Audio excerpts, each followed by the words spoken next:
جمعہ مبارک۔ اے اللہ ہمارے صغیرہ اور کبیرہ گناہوں کی مغفرت فرما، آمین۔ بسم اللہ الرحمن الرحیم۔ جو شخص جمعے کے دن غسل کرے اور خوب اچھی طرح سے پاکی حاصل کرے، گھر میں دستیاب تیل یا خوشبو جو میسر ہو وہ استعمال کرے، پھر نماز جمعے کے لیے نکلے اور مسجد پہنچ کر دو آدمیوں کے درمیان زبردستی نہ گھسے، پھر جتنا ہو سکے نفل ادا کرے، اور جب امام خطبہ شروع کرے تو خاموشی سے سنے۔ اس کے اس جمعے سے اگلے جمعے تک سارے گناہ معاف کر دیے جاتے ہیں۔ سبحان اللہ۔ سیدنا عبداللہ بن عمر رضی اللہ تعالی عنہ سے روایت ہے کہ رسول اللہ صلی اللہ علیہ وآلہ وسلم نماز جمعے کے بعد کوئی نفل نماز ادا نہ فرماتے، بلکہ اپنے حجرے میں واپس تشریف لے جاتے اور پھر اپنے گھر میں 2 رکعت سنت ادا فرمایا کرتے۔ ایک روز حضرت جبرائیل علیہ السلام آپ صلی اللہ علیہ وآلہ وسلم کے پاس آئے اور کہا کہ میں دنیا کے سارے درختوں کے پتے گن سکتا ہوں، پانی کے قطرے اور ریت کے سارے ذرے گن سکتا ہوں، لیکن اس شخص پر اللہ تعالیٰ کی رحمتوں کی تعداد نہیں گن سکتا جو آپ صلی اللہ علیہ وآلہ وسلم پر درود بھیجتا رہتا ہے۔ سبحان اللہ۔ جنت میں 3 بہترین تیار گھر۔ رسول اللہ صلی اللہ علیہ وآلہ وسلم نے فرمایا، میں جنت کے اندر ایک گھر کی ضمانت دیتا ہوں اس شخص کے لیے جو لڑائی جھگڑا چھوڑ دے، اگرچہ وہ حق پر ہی کیوں نہ ہو۔ دوسرا، جنت کے عین درمیان ایک گھر کی ضمانت دیتا ہوں اس شخص کے لیے جو جھوٹ بولنا چھوڑ دے، اگرچہ وہ ہنسی مذاق میں ہی کیوں نہ ہو۔ تیسرا، جنت کی بلندی پر ایک گھر کی ضمانت دیتا ہوں اس شخص کے لیے جو خوش اخلاق ہو۔ نبی کریم صلی اللہ علیہ وآلہ وسلم نے فرمایا، آخری زمانے میں ایک ایسی قوم سامنے آئے گی جس کے افراد نو عمر اور سطحی عقل والے ہوں گے۔ وہ قرآن پڑھیں گے لیکن قرآن ان کے حلق سے نیچے نہیں اترے گا، قرآن کی بات کریں گے لیکن وہ دین سے اس طرح نکل جائیں گے جیسے شکار سے تیر آر پار نکل جاتا ہے۔ رات بھر عبادت کا ثواب۔ رسول اللہ صلی اللہ علیہ وآلہ وسلم نے فرمایا، جو شخص عشاء کی جماعت میں حاضر رہے گا اسے آدھی رات قیام کرنے کا ثواب عطا ہوگا، اور جو عشاء اور فجر دونوں نمازیں جماعت سے ادا کرے گا اسے پوری رات قیام کرنے کا ثواب عطا کیا جائے گا۔ لوگوں اپنی نمازوں کی فکر کرو۔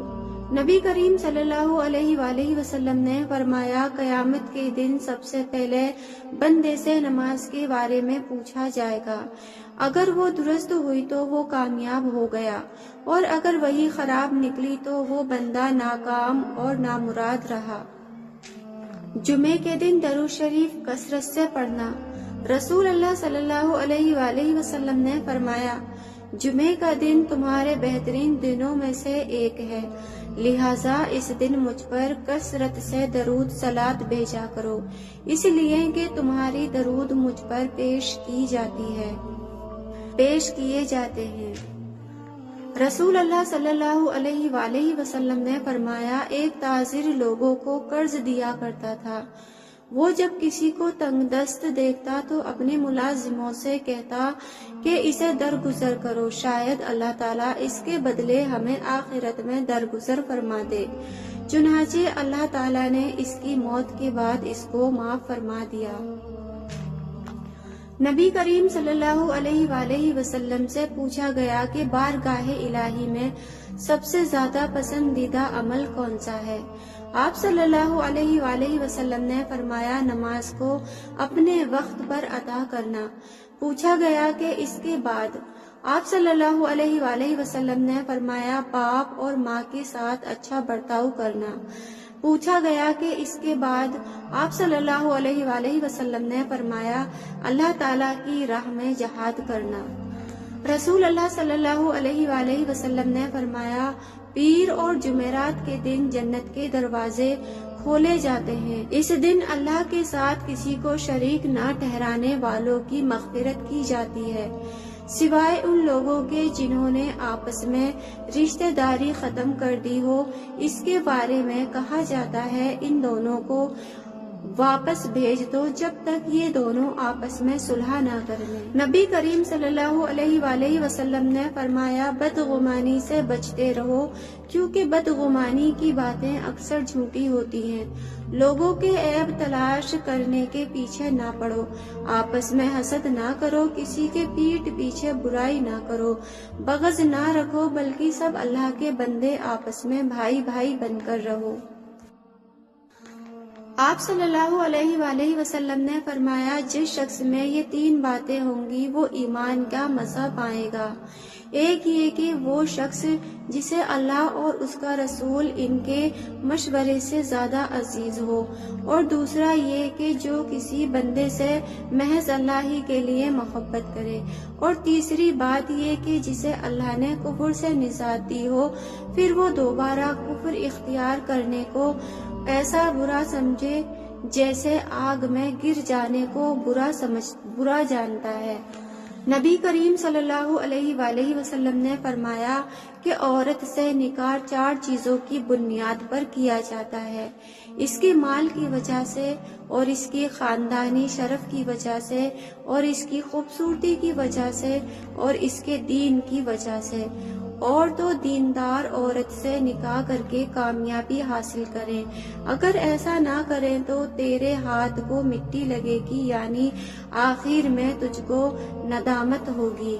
نبی کریم صلی اللہ علیہ وآلہ وسلم نے فرمایا کہ مومن جب اپنی قبر میں بیٹھایا جاتا ہے تو اس کے پاس فرشتے آتے ہیں، وہ شہادت دیتے ہیں کہ اللہ کے سوا کوئی معبود نہیں اور محمد صلی اللہ علیہ وآلہ وسلم اللہ کے رسول ہیں۔ تو یہ اللہ کے اس فرمان کی تعبیر ہے جو سورہ ابراہیم میں ہے کہ اللہ ایمان والوں کو دنیا کی زندگی اور آخرت میں ٹھیک بات یعنی توحید پر مضبوط رکھتا ہے۔ نبی کریم صلی اللہ علیہ وآلہ وسلم نے حضرت بلال رضی اللہ عنہ سے فجر کے وقت پوچھا کہ اے بلال مجھے اپنا سب سے زیادہ امید والا نیک کام بتاؤ جسے تم نے اسلام لانے کی بات کیا ہے، کیونکہ میں نے جنت میں اپنے آگے تمہارے جوتوں کی چاپ سنی ہے۔ حضرت بلال رضی اللہ عنہ نے عرض کیا کہ میں نے تو اپنے نزدیک اس سے زیادہ امید کا کوئی کام نہیں کیا کہ جب میں نے رات یا دن میں کسی وقت بھی وضو کیا تو میں اس وضو سے نفل نماز پڑھتا رہتا جتنی میری تقدیر پر لکھی گئی تھی۔ نبی کریم صلی اللہ علیہ وآلہ وسلم نے فرمایا مجھے دوزخ دکھائی گئی تو اس میں زیادہ تر عورتیں تھیں جو کفر کرتی ہیں۔ کہا گیا یا رسول اللہ کیا وہ اللہ کے ساتھ کفر کرتی ہیں؟ آپ صلی اللہ علیہ وآلہ وسلم نے فرمایا کہ خاوند کی ناشکری کرتی ہیں اور احسان کی ناشکری کرتی ہیں۔ اگر تم عمر بھر ان میں سے کسی کے ساتھ احسان کرتے رہو پھر تمہاری طرف سے کبھی کوئی ان کے خیال میں ناگواری کی بات ہو جائے تو فوراً کہہ اٹھیں گی کہ میں نے کبھی بھی تجھ سے کوئی بھلائی نہیں دیکھی۔ رسول اللہ صلی اللہ علیہ وآلہ وسلم نے فرمایا شیطان انسان کے دل سے چپکا رہتا ہے، جب دل سے اللہ کو یاد کرتا ہے تو شیطان پیچھے ہٹ جاتا ہے، اور جب وہ ذکر اللہ سے غافل ہو جاتا ہے تو شیطان اس کے دل میں وسوسے ڈالتا رہتا ہے۔